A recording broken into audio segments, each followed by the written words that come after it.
Oi.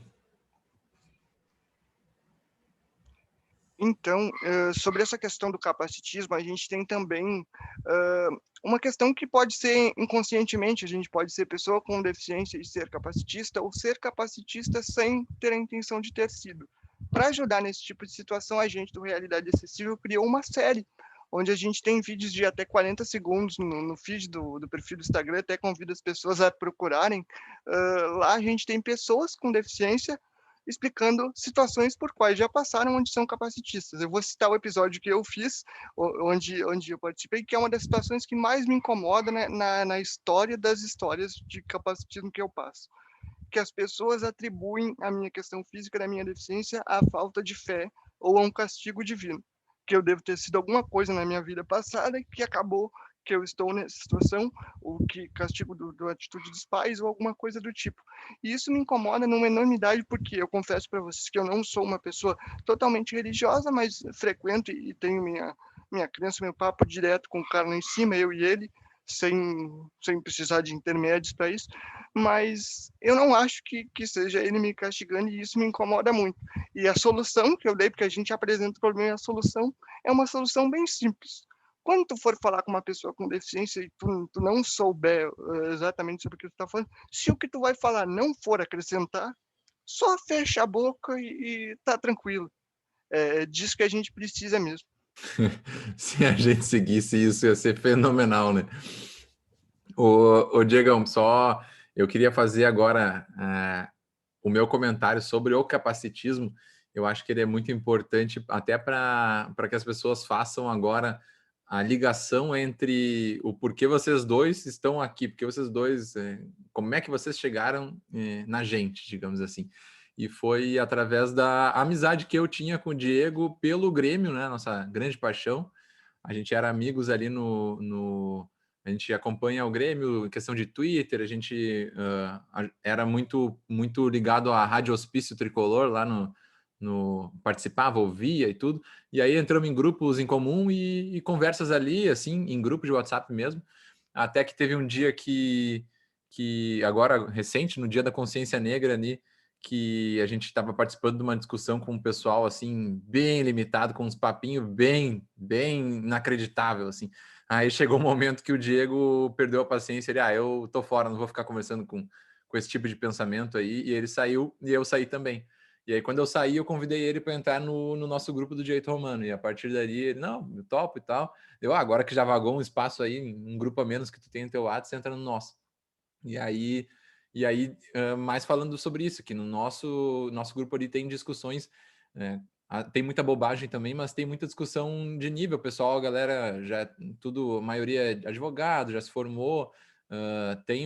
Quando a gente entra realmente em discutir as coisas valendo assim, ficam umas conversas bem legais. E, e aí o que aconteceu? Aí foi o meu momento agora de admitir né? É sempre legal tu fazer e depois perceber, porque aquilo me deixou extremamente pensativo. Foi quando eu chamei o Diego pro grupo, coloquei ele no grupo e falei assim, e divulguei para todo mundo. Aí, galera, o Diegão tá aí e tal, apresento ele, podem começar com a zoeira e tal, mas né, só queria dizer que ele é um grande exemplo para mim e tal, eu admiro muito ele. Eu não lembro qual foi a palavra que eu falei, mas ele, tipo, foi algo assim, ele é talvez Um ídolo, não lembro. guerreiro, tu disse. É, um guerreiro, isso aí. Aí o cara, eu admiro ele muito e tal. E aí o Diego, ele se apresentou, ele entrou na onda na hora, assim, já falou e tal. Dele, eu acredito que o Kaiser aí, ele falou isso de mim porque ele realmente me conhece, sabe, né? Gosta de mim e tal, a gente já se conhece há um tempo, mas. E não simplesmente por eu ser uma pessoa com deficiência que tá aí vivendo e conversando e tal. E aí eu até conversei com ele depois no WhatsApp, assim, chamei ele no privado, a gente conversou um pouco sobre isso.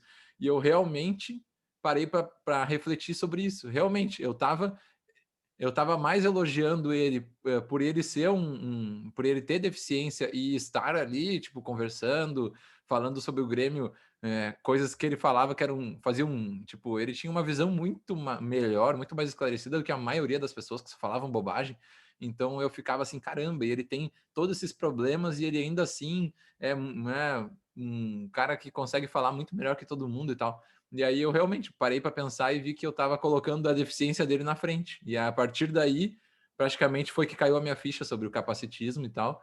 E desde ali, cada coisa que eu vejo nesse assunto, eu fico reflexivo, pensando qual é o jeito certo de agir, o que é o jeito certo de falar. Eu confesso que já tive muitos momentos assim que eu vou, sei lá, quando era mais novo, até o Diego já comentou isso também. Crianças, quando olham uma pessoa com deficiência, fica achando estranho, né? Tu fica naquela coisa meio estranha, meio curioso, assim. E eu já tive, provavelmente já tive muitos momentos assim, olhando pessoas de um jeito que não era tão agradável, mas também, às vezes, não é por maldade, né? A maioria das vezes não é por maldade, é simplesmente para a pessoa não ter esse conhecimento, essa informação.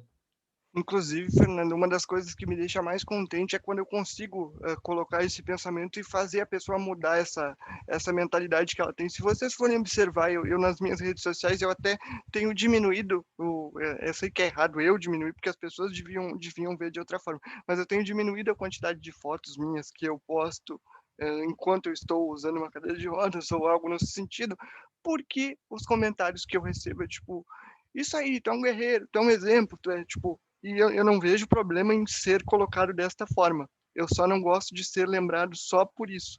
Tipo, é porque eu sempre digo uma coisa: tu ter uma deficiência não te exime de ser uma pessoa ruim. Tu pode ter uma deficiência e ser uma pessoa que não é exemplo para ninguém, que tu é um desgraçado e tu não vai ser um exemplo para ninguém. Então, se eu quero ser um exemplo para alguém, é pelo que eu sou e pelas atitudes que eu tenho, não só por uma característica do meu ser. Sim, e o legal foi que eu logo que tu falou isso, assim, eu sei, eu espero que seja porque porque eu sou gente boa, porque, né? E daí eu logo falei, não, óbvio, é por isso que eu tô te elogiando, claro, mas aí eu fiquei pensando, se fosse qualquer outra pessoa que eu botasse no grupo, eu não ia dizer que o cara era um exemplo só pelo jeito que ele fala, né? Não, simplesmente eu tava colocando realmente, tava imaginando uma pessoa com deficiência e, tipo, dando méritos que simplesmente tu tem a mesma capacidade ou até mais do que a maioria das pessoas que eu conheço. Então, realmente eu estava vendo de um jeito meio estranho. O teu comentário agora, Renatinha, sobre, eu acho que a parte da APAI, se tu queria falar alguma coisa ou juntar com a conversa do Eu Diego vou nesse assunto. juntar com o de vocês agora e vou puxar o link daí, tá? Tá. Aproveitando, pessoal, essa questão das redes sociais que o Diego falou, eu sigo uma menina que ela deve ter regularidade com a gente, e ela perdeu a perna num acidente de trânsito num final de ano, e para mim ela é exemplo porque ela tenta mostrar para as pessoas que o fato dela ter uma perna a menos não faz diferença nenhuma, que é Paola Antonini, deixa eu até confirmar se é esse nome, é esse nome mesmo. E ela criou um instituto agora em que ela ajuda as pessoas a questão da prótese, de ver as coisas com uma normalidade maior, se é que assim eu posso usar o termo, e eu gosto muito do perfil dela. E esses dias ela falou que as pessoas dizem assim: ai, mas a Paola não fica triste porque ela não tem uma perna a menos. Não, tá tudo certo se tu ficar triste porque tu não tem uma perna a menos, tu não tem que ver isso como uma coisa 100% feliz, que eu tô 100% feliz. Mas eu agradeço a Deus por ter a oportunidade de poder ter continuado na vida com uma perna a menos. Isso não me faz diferente de ninguém, eu não sou melhor que ninguém e tá tudo certo. E eu gosto muito das postagens dela porque ela tenta normalizar isso da melhor forma possível, o fato dela ter uma perna ou não.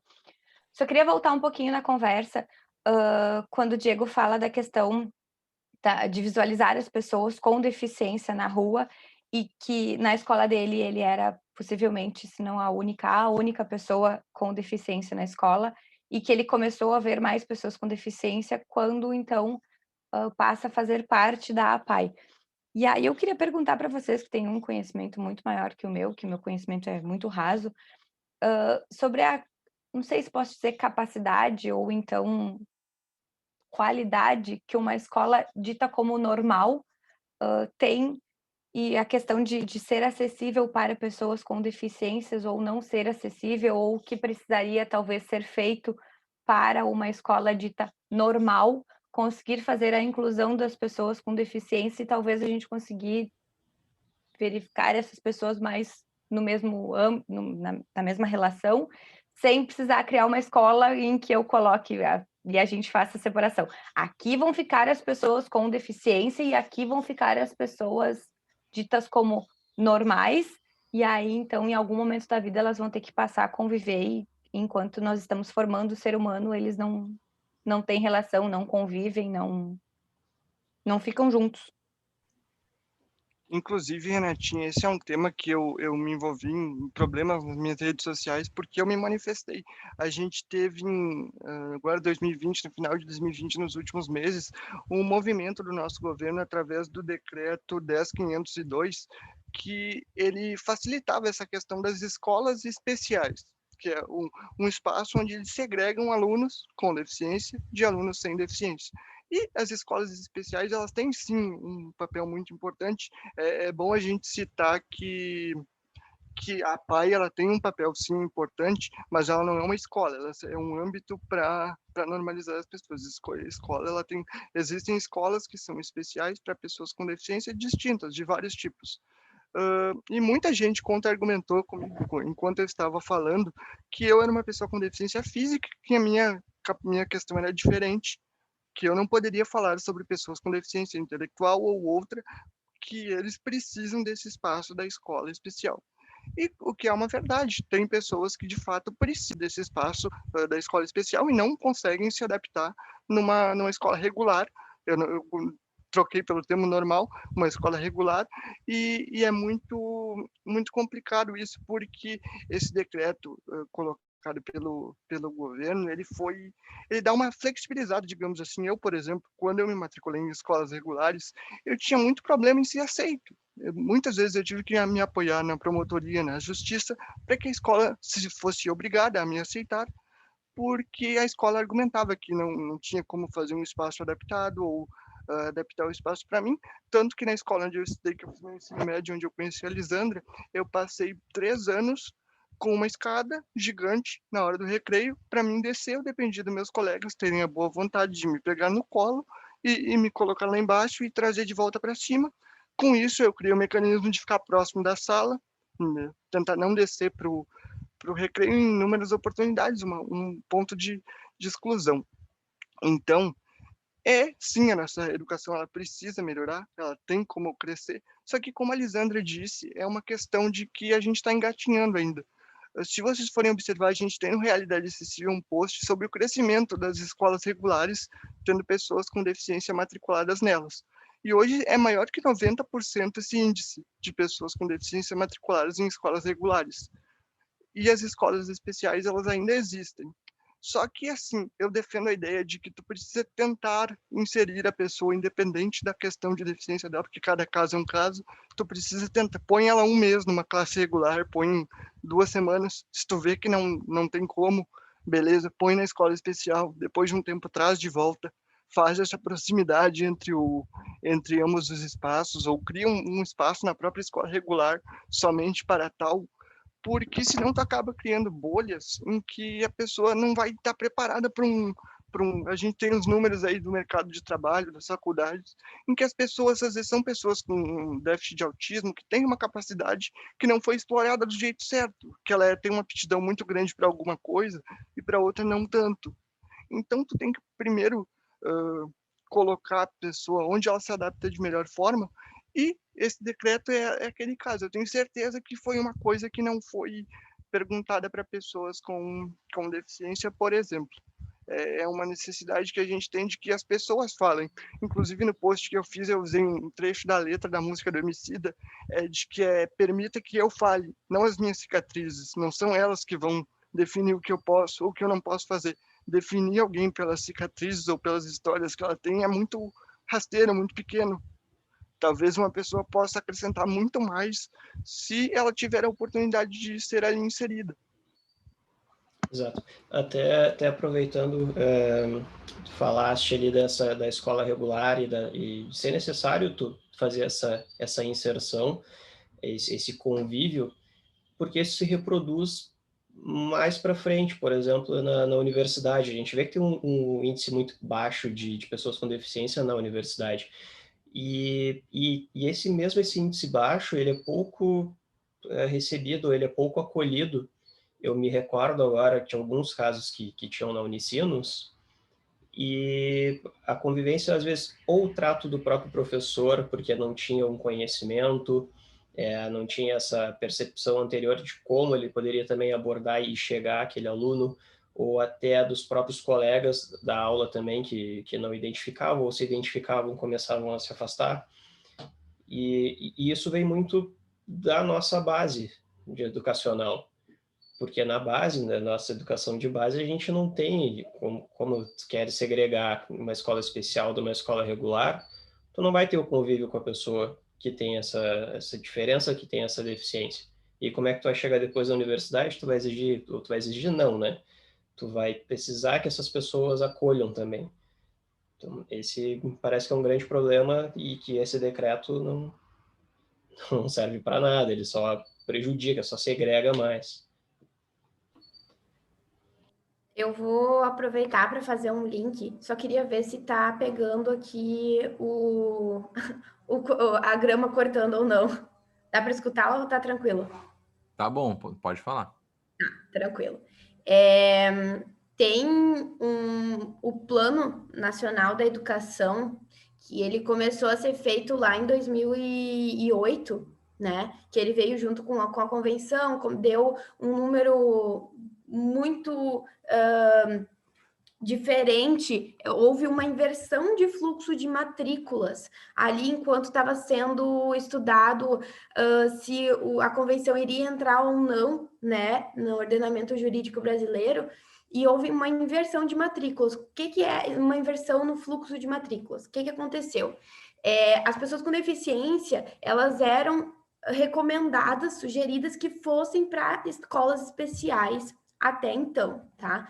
E aí, com a convenção e todo esse movimento que aconteceu, começou a ser entendido que as pessoas com deficiência seriam inseridas em escolas regulares preferencialmente. E aí que essa meta 4 do Plano Nacional de Educação colocou como meta que em 2024 chegassem 100% as pessoas com deficiência matriculadas no ensino regular. E aí começou um movimento realmente muito grande. Em 2009, tem aqui no nosso post do Realidade Acessível, em 2009, existiam 69,1% de pessoas com deficiência matriculadas no ensino regular. Esse número, essa porcentagem nacional. Tem daí também, se vocês forem analisar, eu também posso passar esses dados posteriormente, por cada estado, né? Que tem dados específicos. E, para vocês terem noção, em 2009, que é o último ciclo, o terceiro ciclo dessas de análise, né, da Meta 4 e do Plano Nacional de Educação de modo geral, foi para 92,7%. Então, de 2009, 69% foi para 92% em 2019, 10 anos depois. E aí, esses dados de 2019, obviamente, causaram muita inquietação e incomodação quando veio esse decreto 10.502 no dia 30 de setembro de 2020. Porque, poxa, foi um trabalho feito em conjunto, uma luta de 12 anos, para daí vir um decreto que vai totalmente ao contrário, porque, assim como o Diego falou, e eu reforço, é muito importante a representatividade. A gente pode não ter a melhor infraestrutura nas escolas regulares, certamente a gente não tem, e temos ciência disso, mas está melhorando. E se as pessoas com deficiência não ocuparem esse espaço, daí sim, cada vez não vai ter como progredir. Então, um movimento já tem sido... já começou faz muito tempo, já está cada vez mais consolidado, e é somente nessa direção que a gente tem que ir. A gente não pode agora, né? Foguete não tem ré. A gente não pode ir para trás. A gente tem que ir para frente. Então, não dá. A gente não pode aceitar retrocesso. Tanto é que agora ainda está sendo analisado. Teve um voto contra e ainda não foi derrubado totalmente, mas a gente está aqui, segue firme nessa luta, esperando que seja derrubado esse decreto. E é isso, a gente sabe que falta qualificação, falta informação, mas só juntos, falando sobre isso, ocupando espaços, que a gente vai causar mudanças e vai melhorar esse quadro. E também entendemos que existem tipos e tipos de deficiência. O ideal, e por isso que existe esse plano, essa meta 4, e que lá diz, tem os motivos pelos quais é importante essa inserção das pessoas com deficiência, a inclusão de fato, né, nas escolas regulares. Um dos motivos é isso, que tem como, e daí também a legislação fala sobre isso, sobre ter monitora, sobre algumas adaptações necessárias. No entanto, tem sim algumas deficiências que de fato necessitam de profissionais especializados e que vão estar melhor amparados em escolas especiais. Existe uma pequena porcentagem, sim, mas de modo geral, a maioria das pessoas com deficiências podem estar sendo inseridas em um ensino regular com com elas sendo inclusas já no planejamento, seja na acessibilidade arquitetônica, como também metodológica, de comunicação e todos os outros tipos de acessibilidade. Inclusive, se vocês forem observar as manifestações que são a favor do decreto, possivelmente eles são carregados de alguns nichos, como falta de informação, porque algumas pessoas dizem que finalmente algum governante está fazendo alguma coisa pelas pessoas com deficiência, quando na verdade é o oposto. Então muitas pessoas estão fazendo isso por questões políticas. Muitas pessoas são as próprias famílias que têm esse capacitismo carregado de não acreditar que o próprio filho tenha a capacidade futura, então eles querem proteger. Em muitos casos, tipo, se tu colocar uma pessoa com deficiência em uma escola especial, o pai não vai precisar ir de mês em mês em alguma reunião porque aconteceu tal coisa com o filho, e na escola regular, possivelmente sim, numa teoria de tentar melhorar. E eu passei por esse ensino regular, eu sei como é difícil, eu sei que o bullying acontece, eu sei que pode acontecer, mas assim, eu fico com a experiência que eu consegui trocar com algumas crianças, por exemplo, eu, enquanto ensino médio, encontrava crianças do 2º, 3º ano que me olhavam, hoje crianças me olham no mercado, olha, ele tem um carrinho, quando viam minha cadeira de rodas. Então eu conseguia mostrar para eles que é normal, que era uma variação de um ser humano, que é possível acontecer, e eles não me olhavam como um diferente. Muitos deles até olhavam e diziam para o outro ou para os pais, mãe, eu também quero um carrinho, eu também quero isso. Eles não viam a maldade que o adulto vê. E muitas vezes o pai ou o professor, o monitor tinha aquilo, não faz isso, tipo, não, pode machucar. Só que eu, enquanto pessoa com deficiência, eu sei que cada caso é um caso, mas eu prefiro que as crianças ou que as pessoas me perguntem a me olhar diferente, a ficar me observando e imaginando o que pode ter acontecido. Até tem muitas vezes, quando uma pessoa me conhece, as pessoas todas elas têm a curiosidade de perguntar para mim o que aconteceu para tu se tornar dessa forma. E tipo, eu sou uma pessoa que eu consigo falar sobre isso e tá, para mim tá ok. Eu não vejo problema. Mas também há de se respeitar que tem pessoas com deficiência que vivem o trauma e que se tu não sentiu abertura de conversa para tal, não é interessante tu perguntar ou tu trazer esse assunto à tona. Talvez tu espere um pouco mais, uma intimidade maior, ou talvez não pergunte, siga como se fosse qualquer outro amigo. Dificilmente tu vai perguntar se tu vê um amigo que tem uma pinta no nariz. Dificilmente tu vai chegar, pô, como aconteceu isso aí? Às vezes a pessoa só nasceu assim e não tem uma explicação lógica. Então é toda uma questão de que a pessoa precisa mudar de mentalidade também a sociedade. Eu só queria complementar uma parte aqui que o Diego falou sobre a superproteção dos pais, que é um ponto super relevante, e também tem um outro ponto que ele não é muito levado em consideração, mas que é a estrutura das cidades em si, dos municípios. Porque, assim, a gente tem aqui em Santa Cruz do Sul 130 mil habitantes e tem os interiores. Como que as pessoas têm acesso a essas escolas especiais? Não é em todos os municípios que fica perto. Então, por exemplo, teve uma fala do nosso digníssimo, né, presidente, que ele menciona alguma coisa do tipo que tem escolas ótimas para surdos em São Paulo e no Rio. Beleza, mas a gente tem escolas específicas aqui e em todas as cidades do estado.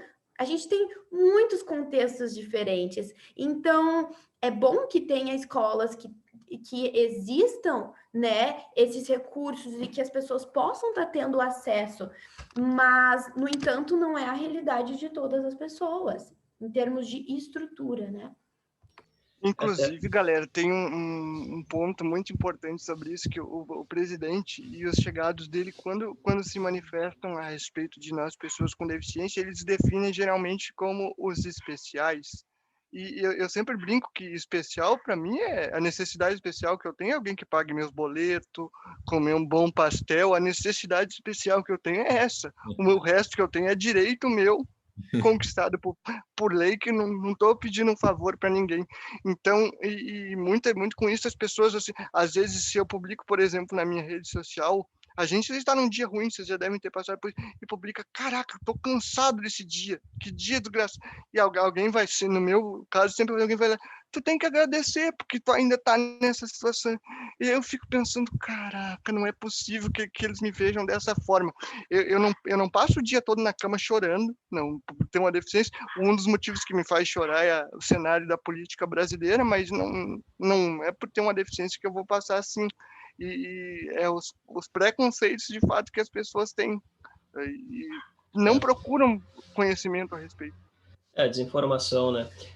Aproveitando, Lisandra, eu vi que tu mencionaste várias vezes a questão de acesso. A gente tem sempre uma ideia de que o acesso, a acessibilidade a pessoas com deficiência, ela é sempre muito estrutural. Mas há um outro conceito, o conceito de acessibilidade, ele é mais amplo, né? Queria que tu explicasse isso, mas eu acho que a gente vai ter que fazer em outro vídeo, porque tem 5 minutos. Eu posso... Não é uma coisa tão demorada, assim, na explicação geral. Ser. Não. De modo geral, a acessibilidade, existem 8 tipos de acessibilidade. Existe a acessibilidade de transportes, acessibilidade de comunicação, e aí eu posso estar também explicando um pouquinho de cada uma delas. Eu vou só abrir aqui, porque eu não lembro o nome de todas elas, tá? Deixa eu só colocar aqui. Quando ela falar mais legal, eu vou dançar no vídeo, viu, gente? Tá, então tem a arquitetônica, que é o que a gente conhece, que é o meio físico em específico, tá? Tem a acessibilidade metodológica, que é então a parte que eu estava comentando antes dos profissionais, principalmente da educação, materiais acessíveis e não só... mas também de método mesmo, né? Porque, por exemplo, uma pessoa tem a terapia ABA, tem diversas terapias e de nomes de metodologias específicas para pessoas com deficiência intelectual, para pessoas, por exemplo, síndrome do X frágil, pessoas com autismo. Então, cada deficiência vai ter uma metodologia mais indicada e vai da escola, então, procurar qual que é a metodologia mais indicada e ir atrás dessas informações. Tem, então, também a instrumental, que aí fala sobre produtos mesmo, design de produtos, que a gente às vezes não para pensar, mas, por exemplo, esse copo, será que eu conseguiria uma pessoa que tem uma redução motora na mão, conseguiria utilizar esse copo aqui? Vai até abrir um pacote que eu estou abrindo aqui, será que eu conseguiria abrir? Então, vai mais de instrumentos de forma geral, de produtos. Aí tem também de transportes, comunicação, digital, se o site realmente vai dar, por exemplo, fazer com que uma pessoa com deficiência visual consiga acessar ele. Isso é só um dos exemplos, né? Porque existem vários tipos de deficiência. Outro exemplo que a gente também tem, né, Diego, que é de uma das pessoas que nos acompanha na rede de compartilhamento, que é uma pessoa com deficiência auditiva, já falou que muitas vezes em banco ela não consegue ter acesso ao atendimento, porque o saque eles colocam que é por libras, por exemplo, mas ela é uma pessoa que tem também diferenças, né? Tem surdo oralizado e surdo sinalizado. O surdo sinalizado é aquela pessoa que utiliza a língua brasileira de sinais, Libras.